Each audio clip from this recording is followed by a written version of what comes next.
కవిత arrest రాజకీయ కక్ష సాధింపు అంటోంది బీఆర్ఎస్ పార్టీ. కేటీఆర్ ఈరోజు ఢిల్లీ కూడా వెళ్ళబోతున్నారు.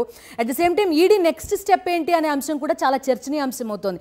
అరవింద్ కేజ్రీవాల్ పలుసార్లు సమన్లు జారీ చేసినప్పటికీ కూడా ఆయన అటెండ్ కాలేదు విచారణకి. వీటి ఇంపాక్ట్ ఏ విధంగా ఉండబోతోంది, ఈడీ నెక్స్ట్ ఏం చేయబోతోంది, ఈ అంశం సస్పెన్స్గా ఉంది. వెంకటేష్ని అడుగుదాం. Venkatesh, what next? ఈడీ ఏం చేయబోతోంది తర్వాత?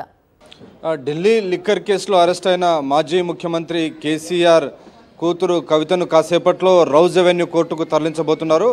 ఆమెను ఈ రాత్రంతా కూడా ఈడీ కార్యాలయంలోనే ఉంచారు. రాత్రి 12 గంటల సమయంలో ఆమెను ఈడీ కార్యాలయానికి తీసుకొచ్చారు. సో ఈడీ కార్యాలయంలో ప్రస్తుతం ఆమె ఉంది. కొద్దిసేపటి కిందటే వైద్యులు ఆమెకు పరీక్షలు చేశారు. సో ఆరోగ్య పరీక్షలు నిర్వహించిన తర్వాత మరొక 20-30 నిమిషాల్లో ఆమెను ఇక్కడ నుంచి ఈడీ కార్యాలయం నుంచి నేరుగా రౌజ్ అవెన్యూ సెషన్స్ కోర్టుకు తరలించబోతున్నారు. అక్కడ న్యాయమూర్తి సెషన్స్ జడ్జి నాగ్పాల్ ముందు హాజరుపరచబోతున్నారు. ఈ అరెస్టుకు సంబంధించినటువంటి అరెస్ట్ మేము రిమాండ్ రిపోర్ట్ అంతా కూడా అక్కడ కోర్టులో సమర్పించబోతున్నారు. అనంతరం ఒక కస్టడీ కోరేటువంటి అవకాశం కనబడుతుంది.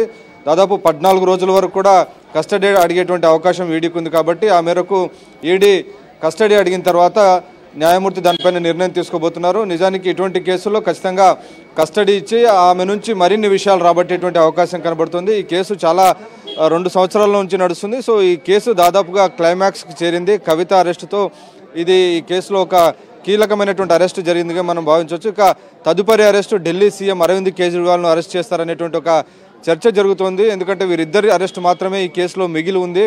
ఈరోజు నిన్న కవితను హైదరాబాద్లో అరెస్ట్ చేసి రాత్రికి రాత్రి ఆమెను ఢిల్లీకి తీసుకొచ్చినటువంటి పరిస్థితి మనం చూసాం.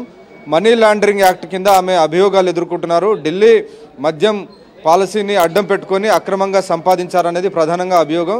సో ఢిల్లీ లిక్కర్ పాలసీలో అరుణ్ రామచంద్ర పిల్లై పేరుతో మొత్తం వ్యవహారాన్ని నడిపి బినామీ పేర్లతో వ్యవహారం నడిపారు. అలాగే ఇండో స్పిరిట్ అనేటువంటి కంపెనీలో 30% వాటాలు తీసుకున్నారనేది ప్రధానంగా కవితపై ఉన్నటువంటి ఆరోపణలు. సో ఈ నేపథ్యంలో ఈ అంశంపైన అరుణ్ రామచంద్ర పిల్లై గతంలో ఒక స్టేట్మెంట్ ఇచ్చారు, తర్వాత దాన్ని రిట్రాక్ట్ చేశారు. అలాగే మాజీ ఆడిటర్ బుచ్చిబాబు కూడా దీనికి సంబంధించినటువంటి స్టేట్మెంట్ ఇచ్చారు. అలాగే కవిత పి అశోక్ కౌశ్ కూడా వాంగ్మూలం ఇచ్చిన నేపథ్యంలో వీటన్నిటినీ ఆధారంగా నిన్న కవితను మనీ లాండరింగ్ యాక్ట్ సెక్షన్ 3-4 కింద అరెస్ట్ చేశారు. సో ఆమె కాసేపట్లో న్యాయమూర్తి ముందు ప్రవేశపెట్టబోతున్నారు. ఓకే వెంకటేష్.